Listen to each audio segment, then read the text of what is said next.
Sweep, la parole est aux danseurs hip-hop.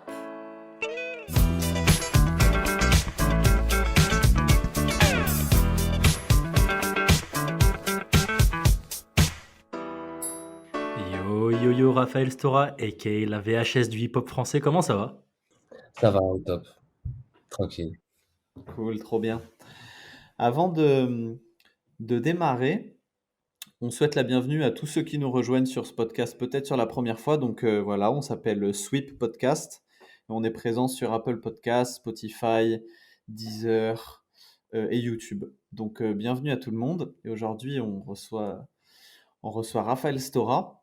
Avant de te poser la première question, moi j'avais envie de direct démarrer en te remerciant pour le taf que tu fais en vidéo, parce qu'il n'y a pas beaucoup de personnes qui font ce travail de sauver plein de petits bouts de notre histoire pour qu'ensuite on puisse en profiter avec le bel œil que tu as. Donc moi très personnellement, j'aime trop ton travail et j'ai frissonné devant pas mal de tes vidéos.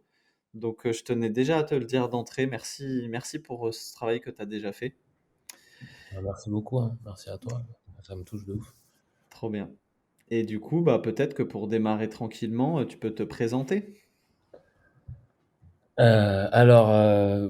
Raphaël, je suis danseur à la base, hip-hop, new style, comme on dit en France, ce qui est une expression que j'ai toujours trouvée particulière. Bref, smurfer sinon, et, euh, et puis je fais des films, enfin j'essaye de faire des films depuis un petit moment maintenant.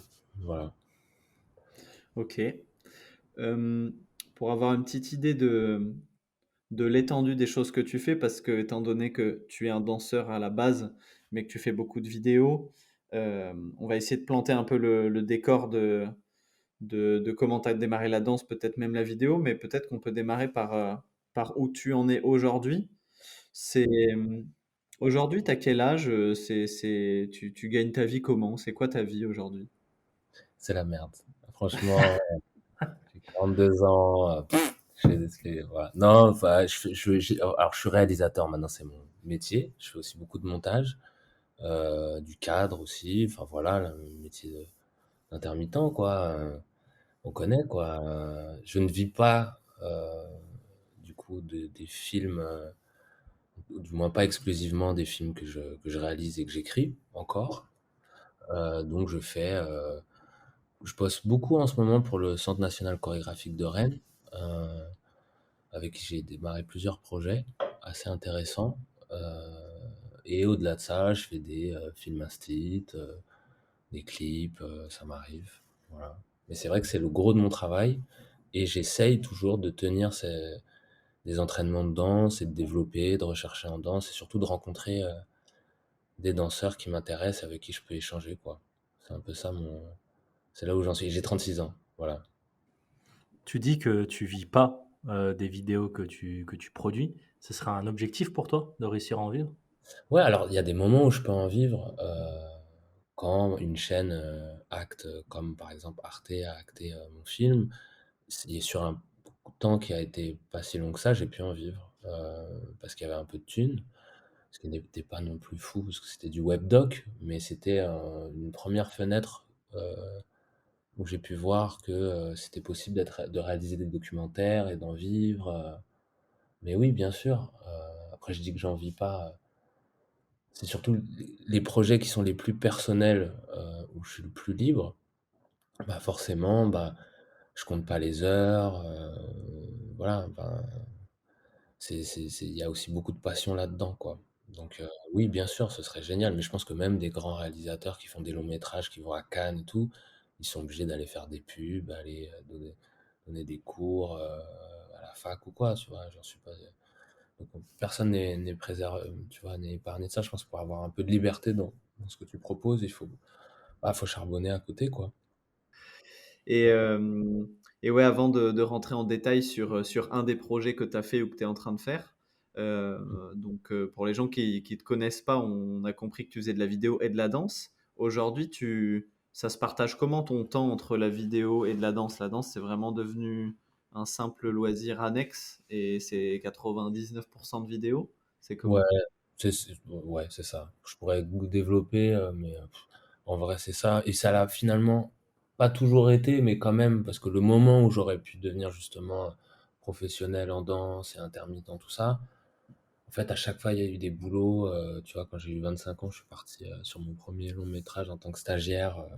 J'étais à la fac et ça correspondait au moment où j'étais dans section à fond. Donc, et où il y avait des possibilités, où ça commençait à bouger un peu aussi sur le hip-hop, sur les plans et sur les trucs comme ça. Et moi, en fait, j'ai décidé d'être beaucoup sur le cinéma, quoi. Donc, ça a toujours été beaucoup plus une passion. Et puis, il y a aussi ce truc que, en fait, c'est tellement sacré, je pense, pour moi. Enfin, j'aime tellement ça, quoi, que c'est vrai que me retrouver avec des chorégraphes que j'aime pas forcément ou sur des plans un peu. Moi, j'ai fait des petits plans, enfin, j'ai fait comme tout le monde, hein, des plans dossiers, hein, en danse. Et ça m'a un peu échaudé, quoi. Je me suis dit, est-ce que j'ai les reins? Est-ce que je vais pas perdre le goût du kiff en faisant des plans qui me plaisent pas? Donc j'ai préféré faire des plans de merde dans le ciné plutôt que d'en faire en danse, quoi. Hmm. T'as eu des petits regrets des fois d'avoir choisi cette voie-là ou pas? De ciné? Ouais. Ouais, des fois, bah là, par exemple, en fait, je renonce jamais, en fait, parce que je vois que les danseurs, par exemple, qui me font kiffer, ils ont souvent plus de, enfin, 50, des fois. Même là, j'étais parti à Los Angeles il y a quelques années avec la team Rocket, avec Piloc, Willow, tout ça, et on avait interviewé des anciens lockers, donc des gens qui avaient 60 ans, quoi. Ils étaient trop forts. Et du coup, bah, je perds jamais l'espoir. Je me dis, bah, en fait, je sais pas comment dire, je peux faire un solo, je peux aller, pourquoi pas aller dans une compagnie danser. C'est pas quelque chose que j'exclus totalement dans ma vie si c'est intéressant à un moment donné. Donc, mais des fois, ouais, forcément, il y a un peu des regrets. Surtout le côté collectif, moi j'aime bien ça dans la danse en fait. C'est-à-dire Hmm. d'être avec plein de gens et tout. Le boulot que je fais depuis quelques années, surtout sur le documentaire, est un boulot très de solitude. Ouais, solitaire, ouais. Ouais, d'écriture, Hmm. d'attente, de montage, de trucs. Et ça, c'est vrai que c'est quelque chose, s'il doit y avoir un regret, c'est peut-être à ce niveau-là, quoi. Parce que ton ancien groupe, c'était Section C, si je dis pas de bêtises. C'est ça, ouais. Ouais, ouais. Et du coup, aujourd'hui, tu as toujours des liens avec eux ou ça s'est complètement Ouais. arrêté? Bah, le groupe en lui-même, il a toujours été un peu compliqué dans sa. Ah, vous connaissez les crews, hein. On connaît tous les crews. Je pense que quand tu regardes tous les crews, c'est un peu pareil. Ça s'effrite, quoi. Mais les liens humains avec les gens, ils sont restés très bons. Hmm. Bah, on a eu quelque chose de pas cool, enfin, on a eu une disparition quand même, qui est le fondateur du groupe, Francis Mbida, qui est décédé en 2019 et qui m'a appris à danser. Donc ça, c'était le gros truc. Et on est très liés, on reste très liés avec, par exemple, Fice, tu vois, avec Philippe Almeida, qui est comme un frère, quoi. Donc on est très liés. Il y en a avec qui j'ai moins de nouvelles, mais je sais qu'à chaque fois qu'on va soit se voir, soit s'appeler, bah, c'est la famille en fait. Donc non, il y a beaucoup, beaucoup d'amour. Et plus le temps passe, plus il y en a aussi, parce que tu te rends compte de ces moments qui étaient pleins d'innocence et Hmm. ouais, de purs trucs, quoi. Donc on a passé ce truc, je pense, de regret, mais pourquoi ça n'a pas marché le Hmm. croc? Et c'est un tel qui a fait ça. Et maintenant, moi j'approche des 40 balais, hein. Donc du coup, avec tout ce qu'on vit en plus, tu te concentres sur l'essentiel. Et par Voilà. rapport au passé et à des trucs cool du passé, genre l'innocence du début des crews, etc. euh, dans donc ton documentaire Les promesses du sol, qui, pour ceux qui ne l'ont pas vu, du coup, a été publié sur Arte. Et si je dis pas de bêtises, il est fait de plein de vidéos qui retracent toi ton parcours en tant que danseur, mais plus j'ai l'impression comme un prétexte pour ensuite plonger dans l'ambiance générale du hip-hop en France, de ce qui te touchait à cette époque-là entre 2002 et 2016, si je dis pas de bêtises à peu près. Et, Très juste. et Ouais. j'ai l'impression que même si tu te dis pas trop tourner vers le passé, la vidéo, c'est un des meilleurs outils pour être un peu un gardien de ce qu'on aimerait se souvenir d'un passé qui peut-être change, Ouais. et pour fixer des choses qu'on va essayer de pas oublier de ce temps-là. Là, on est en 2022, donc depuis 2016, le temps a déjà un peu bougé. Toi, quand tu revois Les Promesses du Sol ou quand tu repenses à cette époque, est-ce que, est-ce qu'il y a il y a des choses qui sont dans ce documentaire que tu retrouves plus aujourd'hui et que tu es content d'avoir pu garder dans ce documentaire? Ah ouais, ça a l'air intéressant cette question. Mais c'est marrant comment tu dis l'époque parce que c'est un truc que j'avais capté justement au moment de la création des promesses, à quel point les plus jeunes que moi disaient à l'époque, pour un truc qui s'est passé il y a 2 semaines, tu sais, il y a un espèce de truc où le rapport au temps, il fait que enfin, se diminuer comme ça. C'est assez ouf comme truc. Enfin, petite remarque, voilà. Euh, qui ne répond pas du tout à ta question. Je botte en touche. Non, bah, qu'est-ce que. Non, c'est sûr que bah, entre-temps, il y a eu le Covid, la fin un peu des événements, une perte de vitesse des battles, qui pour moi, des fois, sont un peu ringards aussi, il faut dire la vérité. Ça, c'est mon point de vue un peu sur les battles. Tu veux dire les battles d'aujourd'hui? Les battles en général. Peut-être que c'est même pas pour les opposer à l'époque. C'est peut-être moi, mon rapport, j'en ai peut-être trop vu, trop fait et tout, mais j'ai un vrai problème avec les battles, je crois, avec le principe même du truc, quoi. Mais ça, on pourra peut-être y revenir plus tard. Mm. Mais c'est peut-être un moment, peut-être que je me réécouterai, je dirais, mais Raph, qu'est-ce que t'es prétentieux et fou. Euh, non, bah, non, c'est vrai que c'était cool de saisir un moment comme ça où effectivement, je pense qu'il y avait une génération incarnée aussi par des gens qui ont l'âge un peu des Sarcélites qu'on voit dans mon film et qui arrivaient comme ça en force et qui étaient un peu plus jeunes que moi et qui quelque part aussi renouaient avec un truc que j'avais connu moi dans les années 2000, comme nous dans les années 2000 on pouvait renouer avec un truc des années 90 et comme ça il y avait un espèce de passage de flambeau euh, qui était assez beau à saisir. C'était vraiment un point de jonction qui était cool, ce 2016-2017. Qu'est-ce qui a changé par rapport à maintenant? C'est ça un peu la question. Ouais, Qu'est-ce qu'est-ce qui que... a changé ou qu'est-ce qui te manque de ces années de 2002 à 2016 qui est peut-être plus d'actualité aujourd'hui ou que... Après, moi, je veux pas faire le nostalgique, tout ça aussi, tu vois, parce que forcément, tu as toujours des regrets. Et surtout, bah, moi, je regrette quoi? Et là, c'est marrant parce que j'ai retrouvé un peu ça à Lyon, mais bah, c'est juste que j'avais 21 ans, quoi, aussi. Tu Hmm.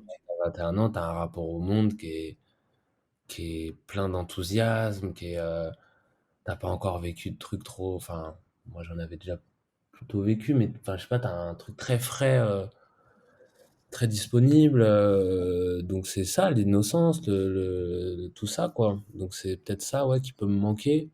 Après, je vais pas cracher sur ce qui se passe actuellement, parce que je trouve qu'il y a des choses qui se passent actuellement, qui sont aussi très très belles, qui font que de m'étonner à chaque fois, quoi. Tu vois, sur le présent et sur le futur. Bah, c'est d'ailleurs ce que je voulais te demander. J'ai l'impression que quand tu prends la caméra, que ce soit dans des petits formats que tu fais, genre les corps électriques ou des petites vidéos que tu vas poster comme ça sur Instagram, j'ai l'impression que le moteur qui fait que tu prends la caméra, c'est quand, je sais pas, peut-être quelque chose te touche assez pour que tu aies envie de l'immortaliser, etc. Et, euh, et que du coup, je trouve qu'on a beau dire plein de choses sur l'époque actuelle, des gens comme toi, ils donnent envie de se dire qu'il y a encore plein de choses qui sont super, comme tu le dis. Sinon, tu prendrais peut-être plus la Ouais, caméra si souvent. ouais. Euh, Aujourd'hui, qu'est-ce qui fait que tu décides d'appuyer sur play, d'immortaliser un moment plutôt que juste le regarder? Après, bah, ouais, c'est sûr. Après, c'est pas tant, ouais, alors bien sûr que c'est la danse qui me motive. Après, je pense que c'est des périodes, quoi. Là, par exemple, c'est sûr que la danse, je l'ai filmée en long, en large, en travers, en travelling, en courte, longue focale, de nuit, de jour.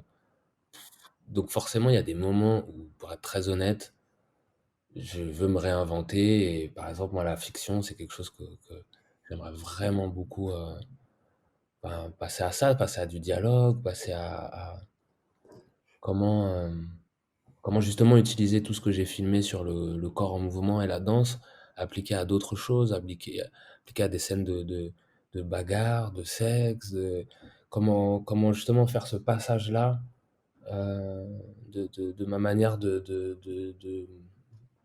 filmer les corps, mais dans autre chose. C'est un peu là où ce que j'interroge en ce moment et qu'est-ce que je peux raconter, qu'est-ce que je peux dire avec ça. Donc c'est sûr que la danse esthétique où, où j'immortalise quelqu'un et tout, c'est un peu moins excitant. Hmm. Je vais pas mentir. Mais, et c'est là où je te rejoins entièrement, bah, il y a juste des danseurs extraordinaires et je suis obligé effectivement de les filmer. Voilà, on parlait de Pac et Tekken, c'est juste abusé, je suis obligé de filmer, que ça soit Darwin, Sweet, que ça soit Mounia, que ça soit là récemment j'ai fait une vidéo avec Linda à la Villette qui va sortir dans pas trop longtemps. Euh, En veux-tu en voilà, Rubix, alors là aussi je me suis entraîné récemment. Alors pareil, si on veut parler du présent et du futur, je sais qu'ils sont très scred, donc mais je le dis, je m'en fous, je suis allé là à leur salle à Tremblay en France, là, à les Sceaux, avec Lumi et tout. Ah, j'ai pris une tarte. Il n'y a pas de réseau, il n'y a pas Instagram, il y a 12 personnes qui dansent, mais toute leur life, des Hmm. bêtes de son, ils font des échanges, ça part en pogo. J'étais là, mais j'avais envie de chialer. Je dis, mais c'est tout ce que j'aime en fait. Donc, il y a des, voilà, là, forcément, il se passe des choses qui te réveillent, qui te sortent de ton petit moi, de ta petite affaire personnelle et ta problématique. Et là, tu es obligé de sortir la caméra. Et moi, j'aime bien parce que, en fait, j'ai pas vraiment de méthode. En fait, je filme, tu vois, on me demande souvent, tu sais, je donne des ateliers, je fais des stages, des trucs. Au final, c'est beaucoup, beaucoup de feeling. Et c'est ça, quoi, ce truc de lâcher un peu la réflexion. Et c'est comme danser, en fait. C'est comme danser. Donc, c'est ouais, c'est ces moments-là qui me donnent vraiment envie qui me donnent envie de filmer encore, quoi. Et je me posais la question de les danseurs que tu choisis. euh, Est-ce que tu le fais aussi parce que tu arrives à te projeter dans ce qu'ils font, dans le sens où est-ce que tu te vois en eux? Tu vois ce que je veux dire ou pas? Est-ce que tu arrives à te... Oui, oui, c'est parce qu'ils dansent exactement comme je voudrais danser. Non, imagine le gars. Genre, non, mais je te taille, mais non, bah, après, enfin, c'est dur de mettre des mots dessus. Pour le coup, je pense il y a les deux. Des fois, il y a des corps, tu vois, bah, ou des physionomies qui vont être même un peu plus fines, un peu plus légères. Qui est-ce que je me suis dit ça récemment? Je me suis dit, ah, mais je capte sa danse. Mais je me souviens plus de la personne. Mais ça peut être de l'altérité, vraiment, des gens complètement opposés c'est une vibration, c'est un truc un peu mystique, c'est une énergie. Je crois qu'en fait, j'aime beaucoup filmer les regards. Je crois que c'est vraiment si je devais définir un truc enfin, Hmm. qui me caractérise un petit peu dans ma manière de filmer, c'est que j'ai moins cette face. Et souvent, j'ai ces débats avec des gens qui sont non danseurs, même là récemment sur la dernière vidéo que j'ai faite, avec quelqu'un pourtant qui est le monteur de mon film précédent et avec qui je partage vraiment tout, et qui me dit, ah, petit regret quand même de pas l'avoir en large, en pied. Et moi, en fait, je vais chercher les yeux, je vais essayer d'aller chercher un peu au-delà du mouvement, parce que bah, après, j'ai un peu expliqué ça dans le film, dans les promesses, quoi. Mais c'est sûr que voilà, en live, enfin, partant du principe que on va pas réussir à retranscrire vraiment le truc parce que c'est de la vidéo et qu'il faut le voir en vrai, autant aller essayer de chercher la sensation au-delà de la forme pure, quoi. Parce que les formes pures me touchent des fois un peu moins. Et puis peut-être c'est pour faire mon intéressant aussi. Peut-être que c'est tout le monde filme en ralenti, en large. Bah non, je vais filmer avec un shutter haut et en longue focale près des gens pour faire mon intéressant. Peut-être c'est ça, hein. Tu sais, tu cherches des bons endroits, comme on danse. Ah, tout le monde fait la coupole comme ça, bah, je vais la faire comme ça. C'est intéressant, tu vois, je sais pas. Mais tu vois, au-delà de la technique, puisqu'on parle un peu de ta manière de filmer, ce matin, j'étais dans le train avec Mélina, Ah, Mélina Vetra, et je parlais un petit peu de la conversation qu'on allait avoir, etc. Moi, quelque chose qui me marque pas mal dans la plupart de tes vidéos, et notamment les petits formats des corps électriques, j'invite les gens qui nous écoutent à aller voir sur ton Instagram les petites séries des corps électriques. Peut-être tu auras un truc à dire. Non, justement, ça, pardon, mais je risque de les enlever parce que justement, on va peut-être les mettre ailleurs et compagnie. Mais je vois que tu enlèves des fois des fois je retourne Ouais, et tu as enlevé des choses, puis tu ça, remets. c'est trivial. Ça, c'est vraiment moi qui suis vraiment dans une truc de j'aime bien changer. Mais au-delà de ça, cette série-là, on va peut-être, enfin, bref, ça va aller sur une autre plateforme. Enfin, il y a des, c'est vraiment des trucs très techniques, quoi. D'accord, Donc s'y référer là, même si c'est assez cool, mais justement parce que c'est cool, ça va risque d'aller ailleurs. Donc, ça se trouve, d'accord. je vais toutes les effacer. Donc, si c'est là dans le podcast, les gens vont aller voir, ils disent, mais attendez, les corps électriques, on me l'a vendu. Ça n'existe plus. Alors que En tout non. cas, ça va pas disparaître. Tu vas peut-être juste le mettre à un autre Oui, endroit. voilà, c'est ça, c'est exactement ça. Et Ouais. est-ce qu'avant du coup que je te pose la question par rapport à ça, tu veux juste expliquer vite fait ce que c'est que le concept des corps Ouais. électriques? Bah, en fait, le concept, c'était aussi beaucoup bah, pendant le Covid, le confinement, tout ça. Et puis moi aussi, je suis revenu à la base, en fait, à force d'écrire des choses très élaborées, très compliquées et tout. Bah, je suis revenu à ce que je sais faire, c'est-à-dire filmer des danseurs que j'aime bien, qui posent leur voix. C'était une manière aussi d'enlever un peu ma voix pour mettre la leur, donner un espace où ils peuvent. Et puis bon, c'était voilà tous les danseurs qui étaient vachement face à eux-mêmes, qui attendaient de rebosser. Et donc du coup, il y avait beaucoup d'introspection. Donc du coup, Hmm. c'était un moment, mine de rien, assez cool pour aller diguer pour aller chercher dans des choses un peu plus profondes, chez aussi des personnalités qu'on n'a pas forcément l'habitude d'entendre de Hmm. manière intime. Et puis c'était kiffant aussi à faire avec de la musique, Hmm. le film. Ouais, il y avait un truc de plaisir aussi de retrouver une manière de faire, quoi. Ben, Voilà. ça rejoint la question que j'allais te poser, puisque comme j'en parlais avec Mélina, euh, et notamment dans les corps électriques, mais dans d'autres trucs, j'ai l'impression que tu as une capacité à filmer des. Donc, je sais pas si ça se passe dans ta manière de relationner avec les danseurs, dans comment tu installes le moment avant que ça soit filmé ou pas. Mais moi, je suis souvent méga touché par par la pureté des moments et par l'émotion que les danseurs mettent à chaque fois que tu les filmes et où on sent que c'est pas du tout feinté et que c'est vraiment des petites pépites comme ça arrachées au réel et, et que ce soit dans ce qu'ils disent ou la manière dont ils dansent, tu vois. Et je pense à la vidéo avec Lorraine dans le chant qui m'a beaucoup touché, mais même d'autres un peu plus simples comme celle de Faïs où on sent que chaque seconde que tu filmes, la personne est pas en train de penser au fait qu'elle est filmée, mais juste en train de vivre le truc. Et je me demandais à quoi ça tenait, comment. Est-ce que Bah, toi tu penses à ta présence? Est-ce que tu t'effaces pour leur laisser la place? Comment tu installes ces moments-là? alors ça déjà, ça me touche que tu dis ça parce que tout est faux et il y a une équipe de 15 personnes. Euh, c'est complètement mis en scène. Donc, C'est pas franchement, vrai.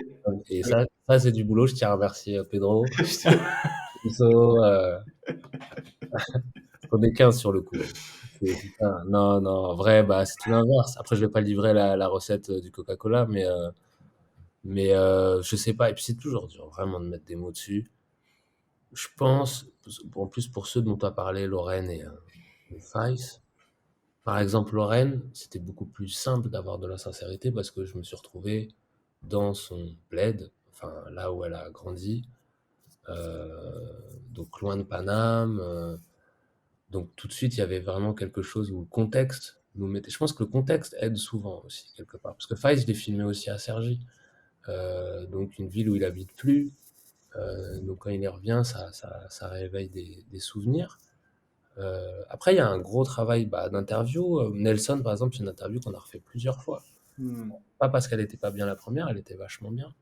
Puis il s'exprime très bien aussi, Nelson.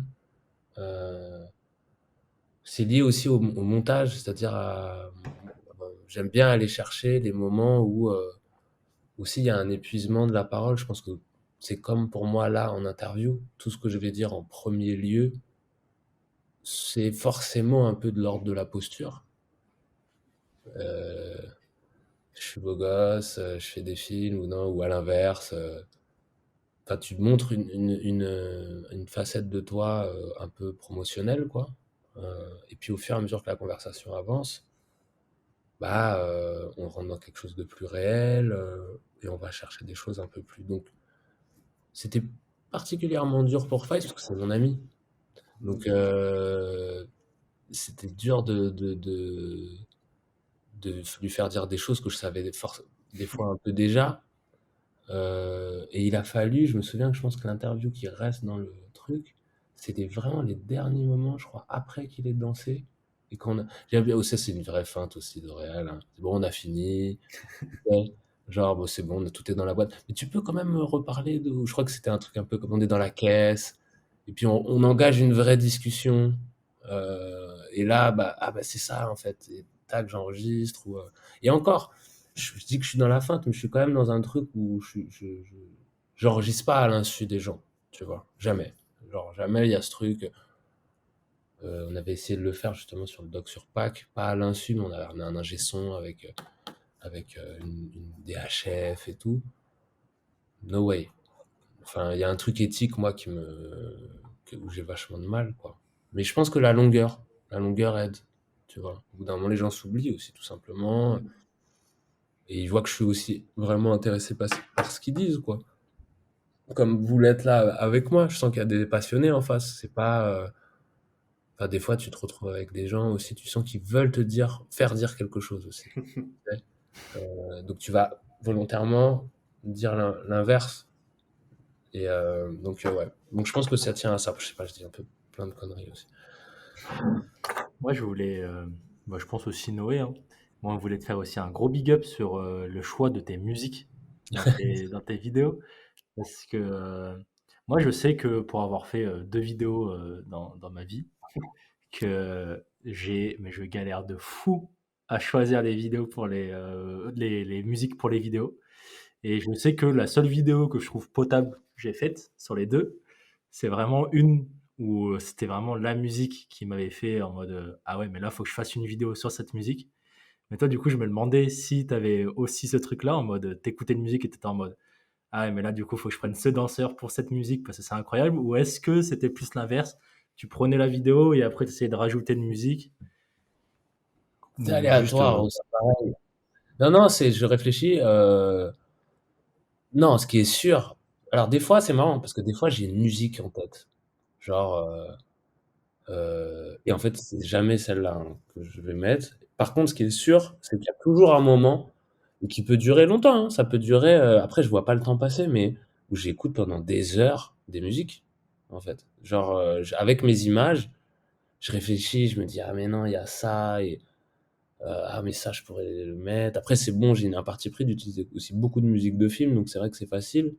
Euh, des samples, ouais. Sur les corps électriques, par exemple, s'il y a un truc qui m'a aidé, c'est de me dire, en fait, je prenais des samples de musique de hip-hop connue et j'allais chercher, par exemple, le meilleur, enfin pas le meilleur, mais un des où j'étais fier un petit peu, c'était sur Amélie, parce que c'est un sample de Davina, So Good, un son de R&B des années 90, qui est vraiment chambé mais un peu kitsch, tu vois. Et quand j'ai trouvé le sample de Kal Tjader là, ça j'étais trop heureux quoi, parce que il est plus beau encore que le son. Et je me suis dit non, ça c'est. Du coup il y avait ce mantra, enfin il y avait pas cette charte. Et ce qui a permis quand j'ai discuté avec Nelson, c'est Nelson par exemple qui a trouvé le son, et c'est lui, elle est de lui cette idée du sample de 113, c'est que des Princes de la Ville, c'est Curtis Mayfield je crois. Et ça, c'est lui, en fait. Dès le premier jour, on tourne et je lui parle ça. On avait des sons en tête et tout. Puis à un moment donné, il me dit, non, mais frère, j'ai trouvé. Et, et je l'ai monté. Et avant qu'on finisse le tournage, on avait déjà et après, ça part en. C'était incroyable. Et c'était vraiment chambé parce que c'est lui qui a posé ça et qui m'a énormément aidé sur le montage final pour qu'en fait, on a refait le clip de 113, quoi. En fait, chaque parole, elle est explicitée par une rush. Il a 100 milliards de rush en plus, d'archives, de trucs. Donc on a digué, lui il était à la Réunion, il m'envoyait des trucs. Il me dit mais à 2,35, je suis sûr que quand il dit machin, on peut mettre le drapeau français ou truc ou machin. Et c'était chambé pour le coup. Non, le son il prend une part folle. Après, il y a toute la question des droits là. On est en mode Apache, pirate. Donc voilà, mais moi, c'est une vraie ambition, par exemple, que j'ai sur les films produits ou qui peuvent potentiellement aller soit en chaîne, soit au cinéma, j'espère un jour, c'est d'allouer un budget gros à ça, en fait. C'est-à-dire, pour moi, c'est essentiel. Je trouve qu'en France, d'ailleurs, il y a un des gros problèmes, c'est ça. Il y a assez peu de réalisateurs, tu vois, hormis peut-être Audiard ou Zlotowski, je sais pas, mais qui utilisent des sons qu'on kiffe écouter, quoi. Et Hmm. je pense que ça met une vibe de ouf, tu vois. Donc, je sais pas, ouais. Donc, ouais, c'est trop important. C'est trop important. Et autant, par exemple, sur des vidéos de danse pure, de plus en plus, là, j'aime enlever des sons, quoi. En fait, de jouer vraiment le son direct. Ouais, voilà, quoi. Mais je sais pas, ouais. Non, mais c'est, ouais. Voilà pour la musique. Ok. Bon mec, vas-y, moi je te lance sur le sujet, j'ai trop envie d'en savoir plus. Le documentaire sur Pac Pac. Déjà, pour la petite anecdote, je fais un petit peu de vidéo depuis une petite dizaine d'années aussi, tu vois. Et étant proche de Lyon, je connais bien Pac Pac. Et ça faisait genre 4-5 ans que je me disais, mais il faut trop faire un documentaire sur ce gars, tu vois. Et je commençais à y réfléchir et tout, et à me dire, ouais, ça veut dire qu'il faudrait que j'aille à Lyon, etc., machin, bref. Et, euh, et j'apprends, je crois, lors de la Marginals ou je sais pas quoi, que tu te mets à faire ce projet-là. Et j'étais trop content, quoi. Je me disais, bon, j'ai pas à le faire, mais en plus, la personne qui le fait, je voyais personne d'autre qui pourrait le faire si bien, tu vois. Du coup, je te mets la pression en disant ça, je sais pas encore ce qu'il en est. Ouais, Mais non, mais c'est marrant parce que toi, ouais, moi, c'est qui m'a parlé de toi parce que, bah, du coup, je me suis intéressé au break en faisant ce film. Bah, j'étais vachement, je connaissais un peu le break quand même. Mais c'est quand même deux mondes, la danse debout et le break. Là, j'ai mis les deux pieds dedans, quoi. Et du coup, je sais plus, je parlais de toi. Et c'est vrai que toi, t'es pas loin en fait, toi, tu viens je crois que c'est avec Darwin qu'on en a parlé. Tu viens d'à côté de Lyon, enfin, t'es pas ouais, très. vers Grenoble, on est de Grenoble. Donc, il me parlait de tout ça, du fait que il y a un rapport au toucher dans cette région, le truc aussi, comment il parlait ça, ouais, c'est des gens des montagnes qui font des power moves de ouf, machin, et ils ont un rapport à l'air, tout ça, enfin bref, tu connais. Des discussions sur le break, donc c'est marrant, tu vois. Donc ça me touche que tu dis ça parce que tu es de la région, quoi. Mais Mais du coup, le documentaire sur Pac Pac, déjà, c'est beaucoup d'énergie investie. Tu as pas mal voyagé pour passer du temps avec lui, bouger. Ces derniers temps, j'ai cru comprendre que du coup, tu avais investi énormément de temps pour ce projet-là. Donc, déjà, pourquoi lui? là, en plus, c'est particulier en ce moment parce que je suis pas retourné depuis novembre, mais je vais y retourner très bientôt. Mais j'avais fait j'ai tourné de février à novembre, en fait. Donc j'ai 70 heures de rush. Wow. Mais en fait, enfin, c'est normal, en fait. Enfin, c'est même pas, tu sais, j'en parle, tu sais, je me suis dit, ça, à un moment donné, mais c'est un truc de ouf et tout, mais en fait, c'est normal, c'est un travail, ça mérite ça. Pourquoi lui? C'est marrant. Putain, c'est dur, c'est très très dur pour moi d'en parler parce qu'en ce moment, je suis vraiment dedans, en fait. Genre, les mains dedans et je veux pas ni spoiler, ni. Et en même temps, ça va sortir, j'ai l'impression, des fois, dans tellement longtemps que. Bref, pourquoi lui? Comment ça? Peut-être je peux parler de comment ça s'est fait. Déjà, moi, je l'avais droppé dans les promesses. Quand je parle du break, il y a que deux breakers que je mets. Trois. Au moment où je parle des breakers. Il y a une rush avec Gassama, euh, dont j'aimais beaucoup le crew parce il y en avait qui étaient proches de chez moi, à Nières, les Dev Dogs. Il y a Darwin, où je pars carrément sur lui, et Pac Pac, parce que, bah, tout simplement, ouais, je kiffais comment son énergie, tout ça, mais je le connaissais pas plus que ça. Je savais que c'était un frérot de Saïdo. Et ce qui se passe, je crois que c'est après, pour la petite histoire, comment je le rencontre, c'est avant le deuxième confinement, on se fait un espèce de pot avec Saïdo, je crois qu'il y avait Mehdi, d'autres gens, et Pac débarque, il avait gagné un battle d'électro, et il avait pris des boissons avec lui qui nous profilaient sous la table. Il avait un petit appareil photo, il y a un SDF qui est venu nous parler, tout le monde a fait les gens blasés, lui il a passé une demi-heure avec lui à parler de musique. J'ai dit, c'est qui ce mec-là, quoi? C'est quoi ce gars, cette énergie de ouf, beaucoup de bienveillance.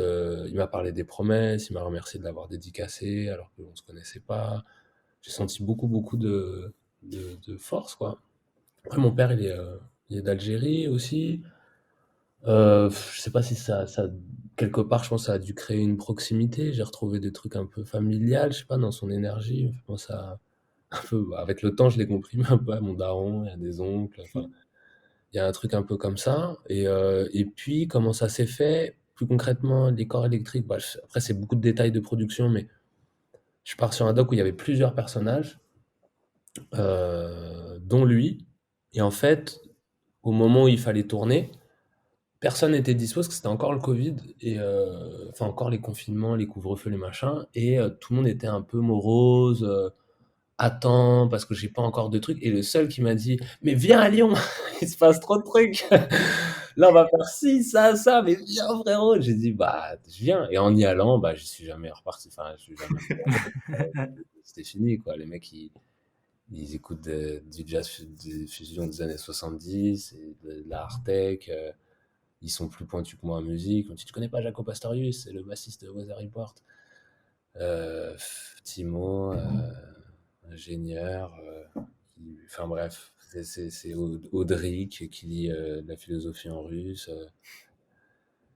Tu peux pas tester quoi. Enfin, je veux dire, l'équipe est folle. L'équipe, et puis bah, du coup, le gars, quoi. Le gars qui, effectivement, était finalement aussi assez proche de ce que je pouvais vivre alors que j'ai quand même 15 ans de plus que lui, à savoir un désintérêt un petit peu aussi d'une scène qui tourne autour des mêmes problématiques de gagner, perdre. Et bah, c'est un artiste, donc lui, il cherche des nouvelles formes, des nouvelles musiques, des nouvelles rencontres. Il essaie de se challenger, surtout à ce niveau-là. Donc ça avait grave du sens, quoi. Ça avait grave du sens de faire un film sur lui et sur cette équipe et sur Lyon. Et c'est marrant parce que dans les commentaires sur les promesses de YouTube, je sais plus quoi, ou je sais plus si c'est sur quel, ouais, je crois que c'est sur ça. Il y a un commentaire, je sais pas pourquoi j'y pense là, mais il y avait un commentaire Lyon, on nique Paris, je sais pas quoi. Et c'est vrai qu'il y a toujours eu une espèce de rivalité un peu comme ça. Et moi, je suis parisien, tu vois, et je trouvais ça cool d'être dans un territoire qui est un peu dans l'ombre, entre guillemets, de Paris, et en fait, où se passent des trucs, je trouve, beaucoup plus intéressants, en tout cas maintenant, artistiquement, que ici, à plein de niveaux, parce que dégagé, de la hype, de tous ces trucs Hmm. shiny. Voilà, une grosse scène électro, parce qu'il y avait les nuits sonores et tout, donc puis les squats, les groupes d'anards, il y a quelque chose de très fort, quoi. Même si c'est une ville qui peut être très facho, enfin, Bourges, tout ça, bah, la contre-culture, du coup, dans cette ville, je trouve, est très puissante. Donc, voilà. Pour toutes ces raisons-là, il y en a encore un million, hein, parce que je suis en train de faire le film, donc, c'est un B, je pourrais t'en parler pendant 4 heures, mais ce sera mieux de voir le film, je pense. Voilà. Et comment s'est déroulé du coup? C'était du coup un documentaire qui était genre dédié à. Est-ce que tu avais quelque chose de précis que tu voulais voir de Pac Pac? Ou c'était en mode juste, bah, tu sais quoi, je vais le suivre, je vais prendre plein de rush, je vais le faire parler et on va voir ce que ça va donner? Bah, c'est ça, ouais, c'est ça, c'est surtout ça. J'essaie de pas prédisposer à ce que lui me propose, quoi. Comme j'ai dit, il y a eu aussi plein d'étapes parce qu'il n'était pas tout seul et je devais filmer à 3 aussi, je devais filmer aussi la scène voguing à Paris. Enfin, il y avait, et puis au fur et à mesure, je me suis dit, mais comment je vais faire pour relier tous ces personnages? Et puis lui, il s'est imposé avec une force folle. Donc, bah non, je l'ai suivi la ride, hein. Une ride en amenant une autre, un rapport, une relation, parce que maintenant on se connaît quand même vachement bien. C'est quelqu'un que j'aime beaucoup. Je pense qu'il m'apprécie aussi beaucoup. Donc, interroger aussi du coup ce truc-là, mais un peu à vue, ouais, sans. C'est maintenant. C'est maintenant que je suis plus dans la réflexion. C'est-à-dire, qu'est-ce qu'on dit, qu'est-ce qu'on raconte, c'est quoi l'histoire, c'est quoi. Mais je peux tellement pas spoiler, les amis. Ah là là. Mais Ah ouais. pas Ah, dire là. Là, je peux pas dire. Je peux pas dire ce que je vais faire. Mais c'est long. Non, ce qui est chiant en ce moment, C'est pour ça que ça me fait du bien de parler un peu avec vous. En plus, vous êtes dans le milieu et tout. Parce que c'était pas la première personne à me dire ça. Il faut trop faire un film sur Pâques. Il n'y a pas une personne que j'ai croisée, même des gens de Lyon ou de Paris, fait mais s'il faut faire un film sur Pâques.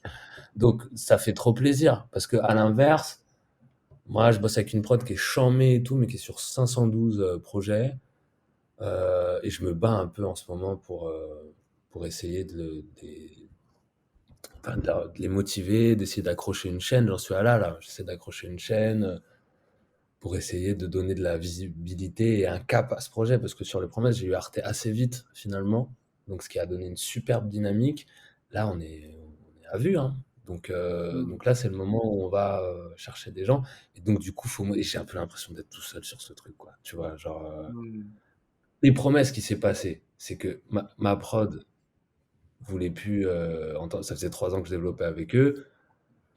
Ils m'ont dit ouais, ben nan, nan, nan. J'ai dit ah ouais, je suis allé chez moi et c'était l'été 2015 ou 16. J'ai enregistré ma voix dans mon placard avec mon iPhone 4S et j'ai monté les rushs de la défense. Je dis vous allez voir, on va mettre ça sur YouTube. Allez hop, il y a toute la défense qui va me soutenir. C'est les vrais cars qui m'ont soutenu. Donc 10 000 personnes qui ont vu le truc. On a eu un article dans Nova et derrière on a eu Arte. En fait, il y a eu une dynamique blédarde. Tu vois, on y allait comme ça. Là, tu peux pas refaire le même coup, quoi. Tu vois, donc il faut convaincre des gens qui sont des décideurs. Alors que moi, je suis assez persuadé qu'il y a un potentiel de ouf. Donc là, je suis vraiment dans de la vente et c'est pas hyper cool, quoi, parce que je sais que le film il va défoncer, mais potentiellement aussi il peut défoncer s'il est long. Mais moi, je veux pas filmer pas que toute sa vie non plus, quoi. Je trouve maintenant que c'est intéressant. Voilà, donc ouais. Mais vraie plongée dans le break, votre monde là. Pas mal, hein. Franchement, il y a des. Bah, la marginale, c'était cool d'ailleurs. J'ai filmé là-bas. Ouais, Mm. carrément. Mortel. Mais d'ailleurs, je serais curieux, tu dis, il y a vraiment ces deux mondes différents, le break, la danse debout, et là d'avoir plongé dedans, alors qu'est-ce que qu'est-ce qui t'a tant marqué dans ce monde-là du break? Il y a plus de meufs dans la danse debout. C'est quand même très couillu, votre affaire. On va pas se mentir. C'est quand même aussi un gros truc, même si ça bouge et tout. Donc du coup, c'est quand même une grosse, je trouve, différence. Ça a l'air tout bête comme ça, mais en fait, ça change beaucoup de choses dans les rapports entre les gens. Euh, Quoi d'autre Ce qui peut être cool dans le break, c'est que tu as l'impression vraiment que c'est ouais, comme je dis, un peu des Jedi, quoi. Il y a un truc où il y a quand même beaucoup de pratiquants qui s'en foutent d'être connus, et qui font ça dans leur coin, des charbonneurs, quoi. Bah, on y va, on kiffe. Il y a ce truc que je retrouve dans le break où là, dans la danse debout, il y a quand même beaucoup plus un truc show-off, de représentation, mm, je trouve.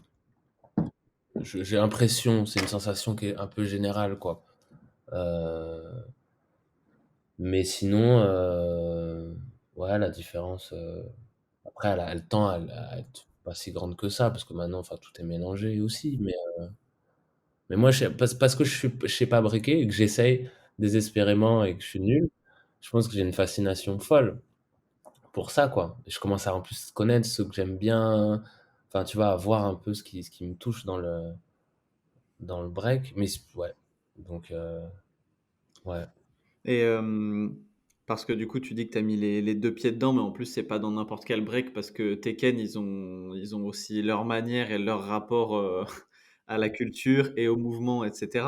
Sans spoiler le documentaire, est-ce que du coup, nous, on les connaît quand même un petit peu, on est proche de Lyon, donc on, on sent un petit peu la manière qu'ils ont d'aborder la culture et l'art que moi, je trouve assez exemplaire, j'avoue. Il y a plein de manières de vivre l'art, bien sûr, tu vois, mais ils ont une intégrité que je trouve peu égalée, en fait, dans nos milieux. Est-ce que tu pourrais nous expliquer, toi qui as mis les deux pieds dedans à Lyon, ben, c'est quoi, eux, leur rapport à la danse? Comment est-ce qu'ils vivent le truc? Bah, je rebondirais sur le podcast, le mec fait de la pub. Non, mais c'est vrai, celui que j'ai écouté là sur Sweet, euh, là récemment, où il parlait justement de Tekken, où il parlait de Pâques, tout ça, bah, il y a un truc très juste, je trouve, dans ce qu'il dit. bah, que le rapport humain prime. Quand il parlait de Stripes aussi, le rapport humain prime sur le rapport artistique et que ce qu'on vit, bah, c'est ça qu'on va exprimer en fait, beaucoup plus que de la forme, beaucoup plus que du mouvement. Et c'est ce que je ressens quand Timo il break et que son téléphone il se jette dans le Rhône pendant qu'il break et qu'il s'en fout et qu'il continue de breaker. Je pense que ça dit beaucoup sur la personne. Il y a quand même ce genre de choses-là, quoi. Sinon, dans le détail, dans la danse, concrètement, euh, ouais, je sais pas, c'est le rapport à la musique, en fait. Je pense qu'il change beaucoup de choses. C'est-à-dire que ils sont vraiment des geeks passionnés de musique, quoi. Donc, du coup, leur danse, elle va changer en fonction de la musique qu'il y a. Il y a jamais cette sensation quand je les regarde danser de voir des passages. C'est-à-dire, là, je peux caser mon passage sur ce son. Bon, pas qu'il a des phases, voilà, on les connaît et compagnie, mais justement, quand je le vois danser hors de battle, tout ça, je vois surtout comment rentrer dans le mood et la couleur du son. Et ça, c'est vraiment quelque chose que je trouve hyper fort et que je peux retrouver de manière assez différente, parce que c'est encore autre chose, mais avec So, avec Lumi, tout ça, c'est le son en premier et surtout, le, enfin, surtout avec So, mais et qui, en fait, c'est pas loin de Tekken dans ce truc, il y a un truc qui me choque, c'est qu'en fait, ils s'en foutent de faire beaucoup de mouvements. C'est, c'est, c'est, euh, et moi, ça me donne des leçons de danse, parce que moi, je viens d'un crew où, à un moment donné, on a beaucoup développé en variation, en technique, en machin. On avait vraiment ce truc de complexifier les choses. Et de voir des gens qui vont faire un passage avec un step et toutes les variations, en fait, c'est trop un truc dans Yins en plus, ça. Tu sais, Hmm. je trouve que c'est trop la classe. Tu vois, d'arriver, tu fais juste un step et tu le refais à gauche, devant, à droite, mais c'est juste pour des jeunes, ça met une claque. Parce que moi, c'est des trucs que quand je peux donner des conseils à des jeunes, c'est ce que je vais dire, mais je le fais pas moi-même en fait. Tu vois, moi, je suis là, je pars en vrille, je fais trop de mouvements, je m'enflamme sur le son et tout, alors que putain, tu vois, des jeunes, ils font un step et ils font juste un move. Ça, je trouve ça trop la classe, quoi. Voilà. Et je pourrais en parler des heures hein, de danse, quoi. Hip-hop. Le hip-hop. J'ai senti qu'il y avait des messes basses. Vous avez des questions? Ça me- Ouais, ça. Alors, on aimerait essayer quelque chose. Euh, on aimerait essayer dans le podcast euh, de, de te demander de de nous livrer une petite anecdote, soit que ce soit pendant le documentaire de Pâques ou même dans les expériences filmées que tu as eues, peu importe. Mais, euh, mais si tu pouvais nous raconter un petit moment marquant, là, le premier qui te viendrait à l'esprit, avec, avec le plus de détails possible, euh, le premier truc qui te viendrait. Mais par rapport à quoi? En général dans la vie? Ou c'est quoi? non, ta vie artistique un peu. Faut que ce soit en lien avec l'art que tu as pratiqué. Ouais, j'en ai 112 millions des anecdotes. Il faut essayer de resserrer un peu, comme ça va m'aider, parce que là, Bah, sur le lifestyle que Tekken ils ont à Lyon, tu parlais Ouais, tu parlais de Timo qui se met à danser, son téléphone tombe dans l'eau et il continue. Est-ce que tu aurais eu une anecdote vraiment qui a été particulièrement touchante ou forte ou marquante à nous développer un peu plus en détail? tellement. Qu'est-ce que je pourrais raconter, putain? Euh, je réfléchis. Il faut que je réfléchisse un peu, parce que là, il y en a trois déjà qui sont arrivés, mais je suis obligé de faire de la censure. Euh, non, mais pas par rapport à eux, mais plus par rapport à moi. Euh, Ah, qu'est-ce que je pourrais raconter? Désolé, hein, Ouais, bah, c'est prends ton temps, plein de t'inquiète. trucs. Euh, euh, ah, pff, pff. Bah, j'en donne deux comme ça, voilà. Allez. Qui se répondent. Je pense qu'elles sont touchantes quand même. Euh, le premier, c'est quand j'ai proposé à Pâques de faire un documentaire et de le suivre. D'ailleurs, c'était juste un petit portrait à la base. Je l'appelle, on en parle. Et il me dit, par contre, j'ai juste un truc à te demander. Et je m'attendais. Alors attendez, je vais reprendre ma respiration, j'ai un petit problème de souffle. Excusez-moi. Donc ouais, donc j'appelle Pâques pour savoir si je peux venir le filmer, faire un portrait sur lui. Euh, et il me demande, il me dit non, mais par contre, frérot, il y a juste un truc que j'aimerais te demander et tout. Alors je me dis, mais qu'est-ce qu'il va me demander? Et il me dit, est-ce que tu peux aussi filmer mes amis? J'étais conquis, quoi. Je me suis dit, qui demande ça? Et c'était dit avec tellement de sincérité et comme si peut-être j'allais refuser ça. Bref, ça paraît con et un peu Hmm. comme ça, mais ça m'a trop touché. Et ce qui m'amène à la deuxième anecdote qui est plus drôle. Ouais, je m'en fous, je pense quand même pas qu'il rigolera s'il écoute ça. On s'en fout. C'était le Red Bull France à Lyon, pas qui participe, où il m'appelle, il me dit ouais, mais viens, je vais faire ce battle, alors que j'avais pas filmé faire des battles, j'avais filmé à faire de la guitare et de la peinture pendant des mois, et d'un coup il me dit viens, on fait un battle, enfin, donc je viens, et je vais pas raconter tout le battle, mais il y a une anecdote que je trouve drôle. Le mec, c'est quand même un peu l'équivalent du championnat de France, Red Bull France, voilà, c'est quand même pression, il y a tous les meilleurs breakers, c'est un gros truc et compagnie. Et en fait, lui, il s'en foutait pas, mais il y avait un truc où il était beaucoup plus obsédé pour que ses amis rentrent dans le battle, c'était son obsession, que faire des abdos, des pompes, enfin s'étirer, s'échauffer, préparer forcément ses passages. Il avait une concentration, mais son attention, c'était est-ce que Hada, est-ce que lui il est rentré, est-ce que machin il est rentré, et, et du coup, putain, mais il rigolera s'il écoute ça. Et du coup, j'ai une scène qui est géniale où il est dehors, où il se fait embrouiller par une organisatrice qui lui dit mais Pac, il faut que tu arrêtes de donner des bracelets à tes potes, quoi, à tes Ken, tout ça et tout. Et il me dit quoi? Moi? Non, non, non, non. Moi, il dit ça à la nana. Moi, je donne des bracelets? Ouais, mais non, c'est faux, tout est faux. Ça coupe. Il y a Timo qui arrive. Il fait ça va, Timo? Il fait ouais, bah, j'ai pas de place. C'est cher dommage. Il lui dit mais attends, frérot, t'inquiète, je te donne mon bracelet. Et c'est que ça. Et ça, j'adore, hein, tu vois. C'est vraiment ce truc de la street. C'est, et ça, voilà, et ça tout le temps, quoi. C'est toujours comment on partage. Si j'ai une autre anecdote, quand j'arrive à Lyon, le premier truc qu'ils font, c'est à peine j'ai mis le pied, c'est on va manger une shorba. Il m'avait ramené à manger, alors que je le connaissais à peine, tu vois. Je mangeais une shorba sur les quais, sur le Rhône. On mange la shorba avec les brochettes. Il y a ce truc de communion que je trouve Hmm. bah, que tu retrouves pas. Après, on dirait trop que j'en fais. Forcément, c'est des gens qui ont des défauts, qui ont des, des, des, euh, des côtés sombres comme tout le monde, quoi. Mais moi, c'est vrai que ça m'a fait beaucoup, beaucoup de bien. Même pour moi, personnellement, à un moment de ma vie, ça m'a donné beaucoup, beaucoup de force pour retrouver à quel point c'est important le collectif, hein, l'amitié aussi, tu vois, avec et l'honnêteté dans les rapports comme ça, quoi. Je sais pas si vous allez garder cette option, c'est pas très grave, tout le monde l'a fait de donner ses bracelets dans les Oui. je pense pas que ce soit un crime puni par la loi. Mais sinon, non, des anecdotes, j'en ai. Bon, c'est pas forcément la plus incroyable, hein, Mais c'est drôle.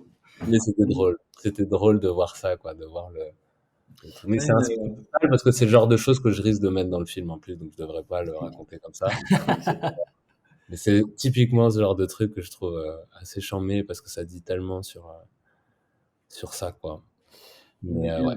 Une, une dernière chose que j'ai envie de te demander par rapport à leur mode de vie et surtout par rapport à leur manière d'aborder la danse, c'est qu'est-ce qui fait qu'ils vont se mettre à danser ou qu'est-ce qui fait qu'ils vont se mettre en mouvement?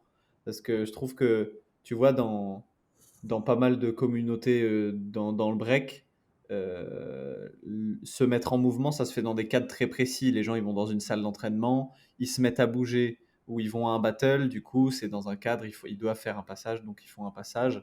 Et en dehors de ça, ils mènent une vie où se mettre en mouvement a moins sa place. Et moi, je crois que je me mets un petit peu dans cette case-là, tu vois. J'ai besoin de cadres un peu plus stricts pour me mettre à bouger. Euh, Eux, qu'est-ce qui fait qu'à un moment donné, ils se mettent en mouvement? J'ai l'impression que ça peut avoir lieu n'importe où, n'importe quand. Ouais. Mais moi, je suis un peu comme ça aussi. J'ai besoin des deux, à la fois d'un cadre, même si des fois le cadre peut me bloquer de plus en plus, quoi. Non, bah, c'est la vie. Enfin, après, c'est marrant, au fur et à mesure, parce qu'en ayant écouté le podcast sur Sweet, et maintenant, là, en parlant de Tekken pendant 3 heures, je me dis, mais il faut que vous fassiez un podcast sur eux, les frères, là, faut Mais interviewer. gros, tu crois Ah, qu'on a- c'est pas tu crois simple, qu'on hein. n'a pas essayé de les C'est contacter pas déjà? simple, hein. Tu les connais, on les a contactés, mais on n'a pas reçu de réponse. Mais si, il faut le faire, vous allez trouver. Eh Parce que ben, c'est dur pour moi, en fait, de même parler enfin, à bien leur sûr. place. Tu vois, il y a un truc où voilà, déjà, ça enlève un peu de la force sur ce que je suis en train de créer. Enfin, sur créer, hein, d'essayer de monter, de machin. Et en plus de ça, je sais pas, je suis pas dans leur tête, en fait. Je suis pas dans leur... De manière extérieure, ce que j'ai pu voir, c'est comme je te disais tout à l'heure, la musique. Je veux dire, il y a à Lyon aussi, que je trouve beaucoup plus qu'à Paris, il y a un truc, c'est, ils ont toujours des caissons, quoi. Nous, on a dit des baffles ici, là-bas, ils disent des caissons. T'as un caisson, t'as pas un caisson? C'est vraiment la question qui revient tout le temps, quoi. Il faut le caisson. Et donc, du coup, c'est le son. Ah, t'as écouté ce son, tu connais ce son, tu connais pas ce son. Euh, Il y a un truc de célébration, enfin, vraiment, que je trouve très beau, que j'ai avec mes potes, pas de la danse, en fait, moi. C'est-à-dire les gens du ciné et compagnie, qui étaient tous un peu danseurs. Quand j'avais leur âge, on avait vachement ce truc-là. C'est-à-dire, d'un coup, ça se mettait à danser, mais pour gratos, parce que il y a une belle lumière, il y a un bon son qui part. Il y a la perspective d'une soirée ou d'un truc qui va avoir lieu après, qui me met dans une excitation, en fait. Donc il y a du sens. Les mouvements ont beaucoup plus de sens que le. Déjà, cette expression qu'on a dans la danse, que je trouve assez horrible, en fait, je me rends compte, euh, que moi-même j'utilise, mais tu vas training? On va training? Tu vas training où, toi? Déjà, le mot est horrible, mais non, mais tu vois, ah, t'as training aujourd'hui? Tu sais, genre, training, mais c'est vrai que danser, juste danser, ça paraît con, mais pour ça, il y avait un événement que j'avais trouvé cool et je vais le dédicacer un peu. C'était l'événement de Jimmy et Lumi qui avaient fait un événement et qui vont refaire là. Que je crois que c'est hip, hip-hop. Ah, je suis nul. Euh, hip-hop, mais avec deux P, je crois, ou un truc comme ça, j'ai oublié. Je suis vraiment nul en détail. Le mec, Jimmy, si vous allez sur la page de Jimmy, vous le verrez. Il a fait un événement qui va reprendre là et où le principe était super cool parce que en fait il y a juste du son et c'est comme une soirée quoi. En fait il y a que des danseurs mais ils sont bien sapés.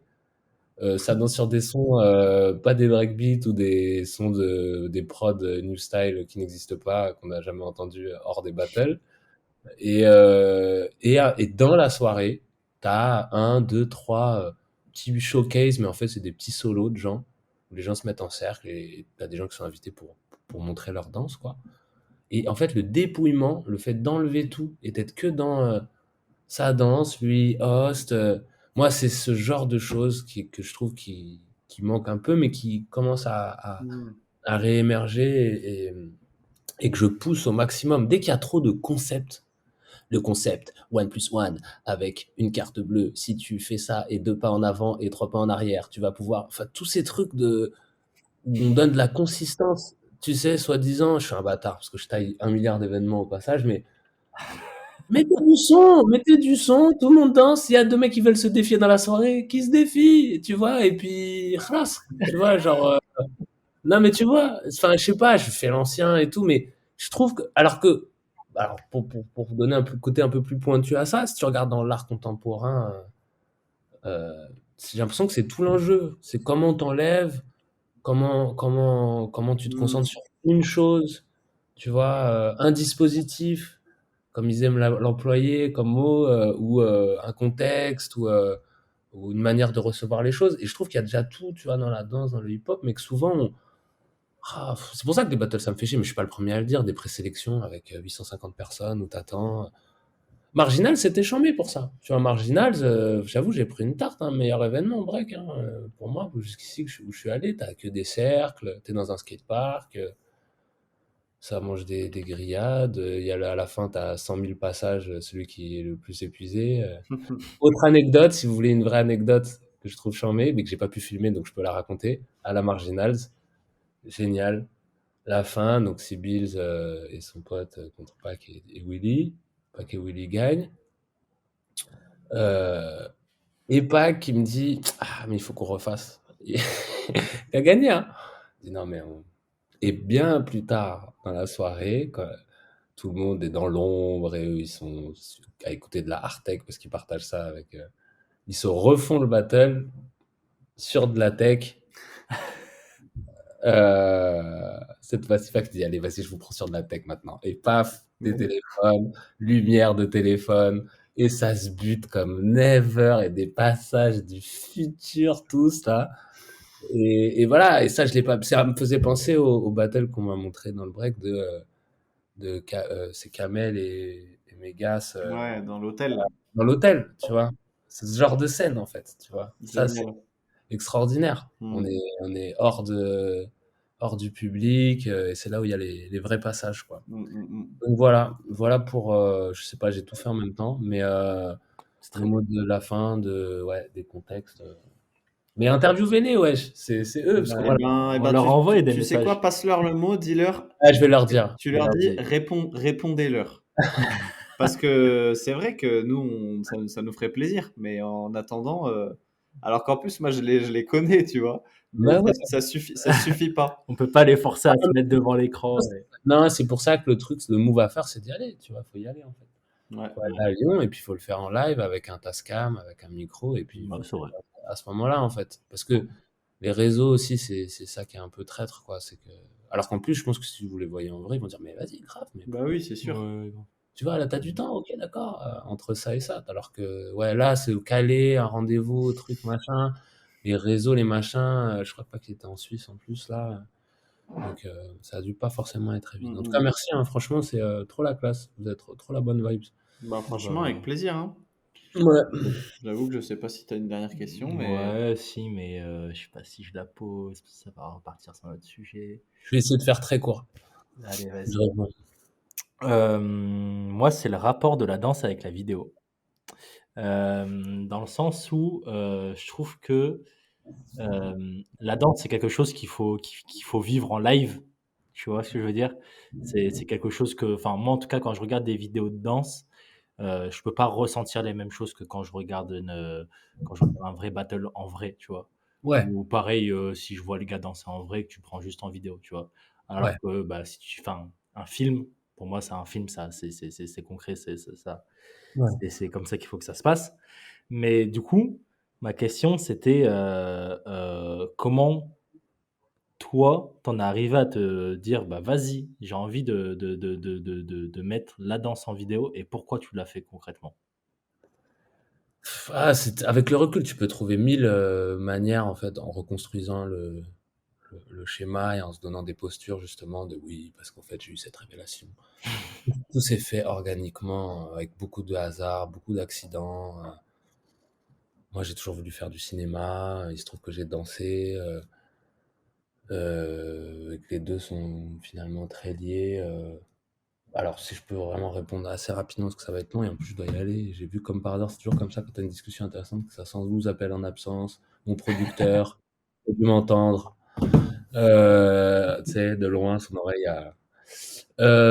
Du coup, pour faire vite, euh,